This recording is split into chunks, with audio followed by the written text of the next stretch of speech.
Anong mensahe ang kailangan marinig ng mga Taurus sa buong buwan ng February 2025? Pwedeng nangyari na to o mangyari pa lang kung di man para sa inyo. Kung magiging reading di baka para sa someone na malapit sa inyo o sa someone na kakilala niyo mismo. Baka may lumabas na gender mamaya, gawin niyo na lang energy, masculine at feminine energy. Pwede rin naman na huwag niyo nang pansinin ang gender. Hindi ko masasabi kung anong magiging reading, kung positive ba o negative, depende sa kung anong mapipick up kong energy. Walang masama kung papanoorin ang sun, moon at rising sign. Kasi baka alin man sa mga yan ay mag-resonate na sa sitwasyon nyo.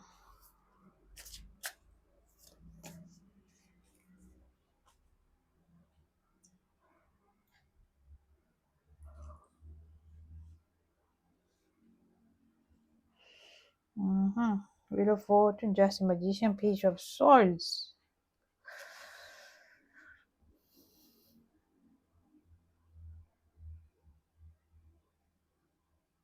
Magician, no?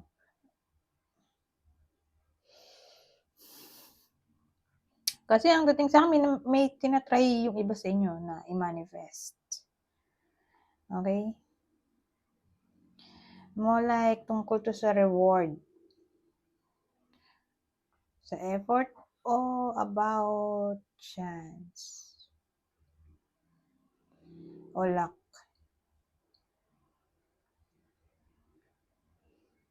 Pero to be specific, sabihin natin yung iba sa inyo baka ang tinatry i-manifest ay all about karma. Dahil sa wrongdoings o evilness ng isang tao. Kasi may justice tayo. Parang nagsisik ng justice. Ngayon, wish granted ba yan? May Page of Swords kasi tayo. Kasi usually, ang meaning yan ay parang painful news, sad news. May problem yung news o communication. Depende sa scenario, pero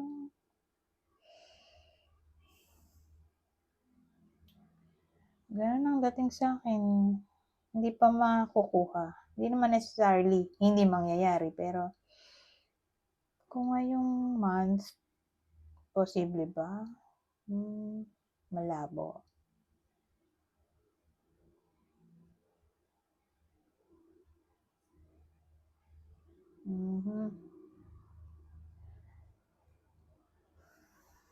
Anyways,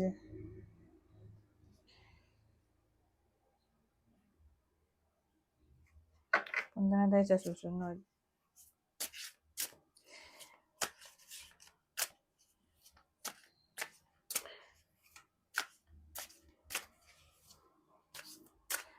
Pero kung sakali man, ano yung malabo?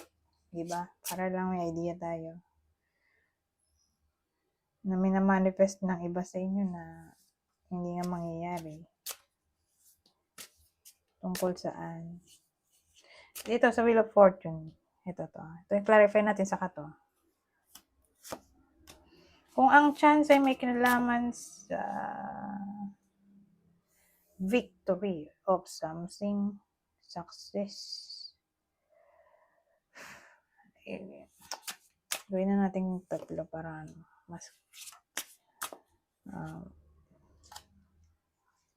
mas detalyado. Ano yun? Wheel of Fortune. Sa bagay, success din naman to. Success na naman to.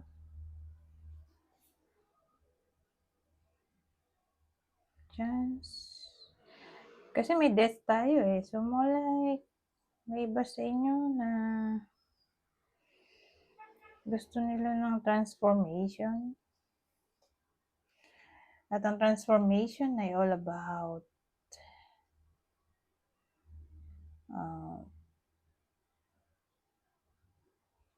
discipline, control, o sense of order, structure. Dahil sa presence ng Emperor, na yun nga, gusto nilang makuha sa Chariot, mapagtagumpayan.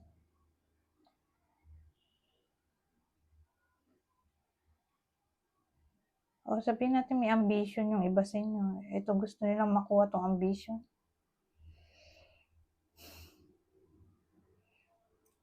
Kasi tingin nila kapag nakuha nila yung ambition na to, mababago ang buhay nila. So yun yung parang minamanifest nila dito. Na chance sana ng pagbabago. Pero mukhang malabo. Ngayon sa justice, malabo sang buwan na to, ha? Hindi naman forever, pero ngayong buwan lang. Ano kaya itong justice na tinatry i-manifest ng iba sa inyo, pero mukhang malabo nga. Kung ang sitwasyon ay may kinalaman sa Four of Swords o Ace of Wands, ito na manifest nito mga to. Nine of Cups, Justice.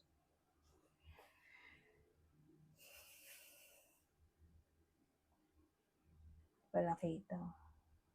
So, ano yung minamanifest dito na malabo? Call. Pero justice Clarity mo like tungkol sa ghosting o problem sa communication in general.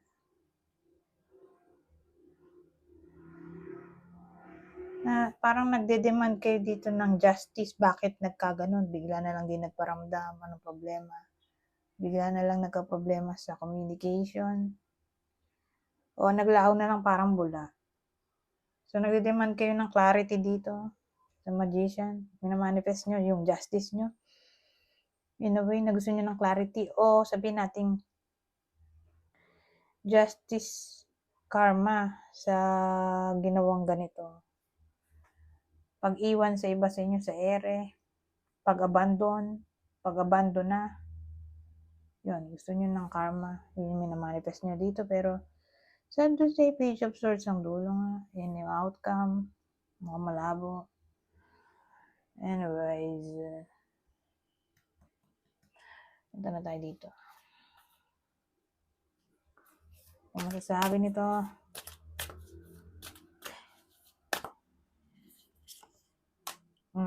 ice queen, children. Well, ang dating kasi sa akin,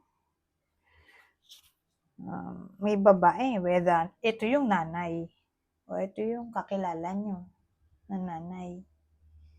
O pwede rin namang hindi nanay, pero kung nanay siya, for some reason magiging cold siya sa anak niya. Ewan ko bakit ganun.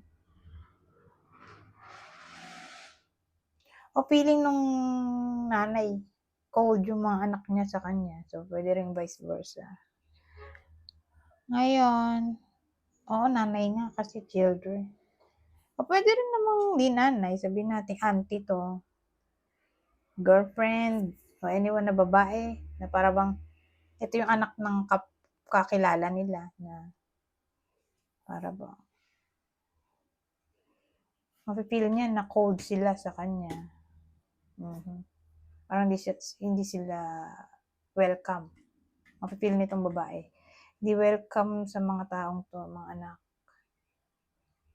Na pagkasama niya to, ng babaeng to, itong mga anak ng kapitbahay nila o anak ng kung sino man yan. Parang feeling nila ay hindi sila welcome, hindi sila pinapansin kasi ng mga anak, ng mga bata, pamangkin, pinsan, basta rin. O pwede rin naman kung kayo yung mismong anak, pero mga matatanda na yung nanonood nito Paano ba children? Sabagay, yung mga children, matatanda na ngayon, pero anak pa rin sila, di ba? Naging anak pa rin. So, nanay nyo to, ng iba sa inyo, na para bang, pwede rin ganun. Mapil nyo bilang anak na naging cold yung nanay for some reason. Parang mababibe niya bakit biglang ganun. Bigla silang naging cold. O baka naman yung nanay ang makapil nun sa inyo. So, pwedeng vice versa. Anyways, ito pang scenario dito. Ba to? Destiny, Pulang-pula tayo, no? Kasi syempre, Valentine's Day February. Puro pula yung cards Ay, ano yan? Destiny past life. May destined to happen sa February na to. Past life.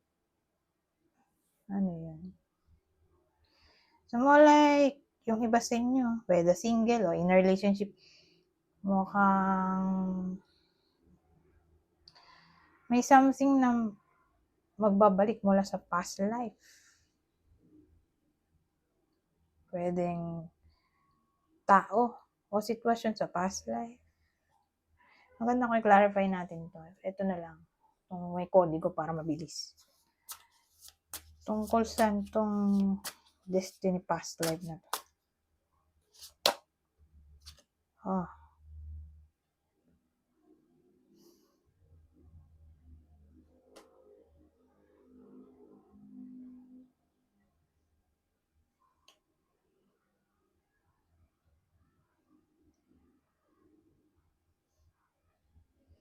Parang tatama to sa lugar ng communication. Lugar ng career. Kung nasan yung trabaho o school. Para bang habang nandun kayo sa workplace, baka nga may dumating na tao mula sa past life na ma-encounter ng iba sa inyo o sa school. At destined to happen. Ewan ko kung bakit. Siguro para mag-end na yung unfinished business mula sa past life dito sa present life. Ayun. Depende ha. So, case-to-case basis. Pero ganyan ang dating sa akin. O sabihin natin, talent nyo to sa past life. Kaya lang di nyo masyadong na-nurture o hindi nyo nagawa. So, for some reason, sa February na to, magre-reserve face yung talent na yan na hindi nyo nga masyadong binigyan ng interest. So, basta mapapansin ng iba sa inyo na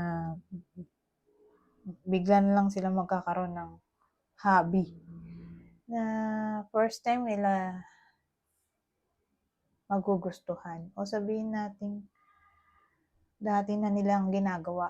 Kaya lang for some reason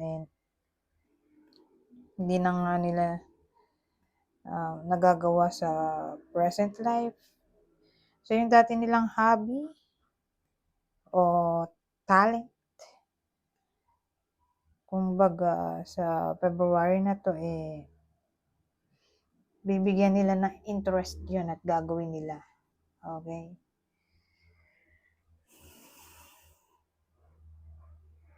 Anyways, ano ba?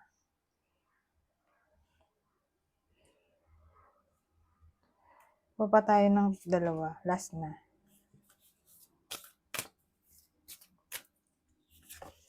Bago tayo pumunta dun sa last deck. So, mayroong lalaking maputi, work. Ay, ano mayroon dito? So, clarify natin ito na para mabilis. Kung may kodigo. Ano mayroon dito? Lalaking maputi sa trabaho. O baka naman may iba sa inyo na lalaki. O malapit sa inyo na lalaki na walang work. Mag-a-apply. Diba? Kaya may work. So, kung mag-apply, magkaka-work. O baka in-applyan na nila to. So, probably may result na yung application ngayong February kung nag-apply ng January. Pero maganda nga ko i-clarify natin. Ano to? Ten of Pentacles. Ano to? Malaking amount of money. Baka promotion na to. Mapopromote tong lalaking maputi. So again, pwedeng kayo mismo to. O ito yung someone na malapit sa inyo maputi. Kasi ito ito na yung pinakamagandang card na 10. Kung sabihin natin may kinalaman sa overall success. Kung 10.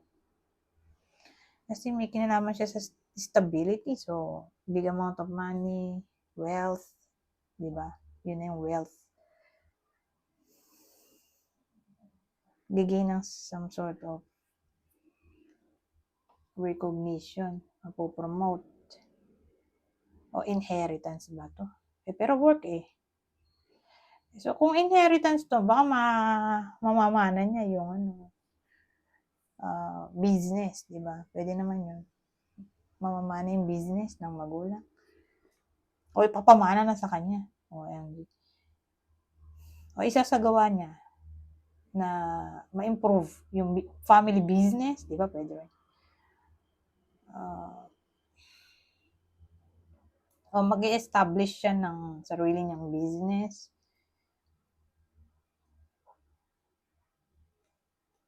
O baka maging somewhat business-minded siya dito. Sa February.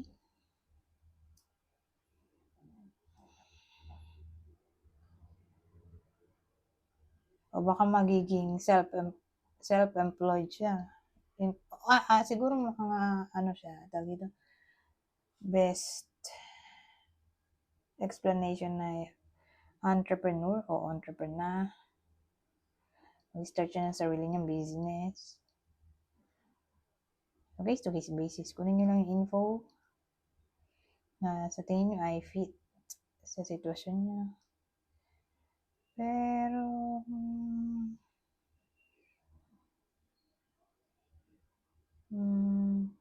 overall na lang, yung lalaking to ay magiging mabait.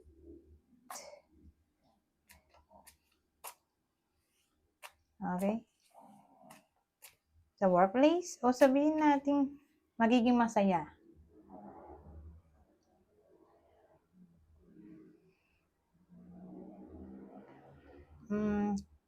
Ibang senaryo, who knows, baka work romance to. Mabuo tong work romance.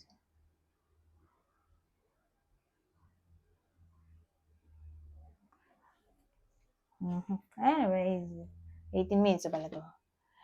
Dito na tayo. Basahin ko na lang to. Kukuha lang ako ng 3. Kunin nyo lang yung info na sa tingin nyo ay fit sa inyo. Overall advice sa buong buwan ng February. Make a wish. This is a magical moment. Make a wish and enjoy its manifestation. Consult an expert. More information is needed. Contact someone with expertise in this area. Expertise. Time to move on. It's time to let go of old and worn out so that the new can come in. Anyways, hanggang dito lang. Goodbye.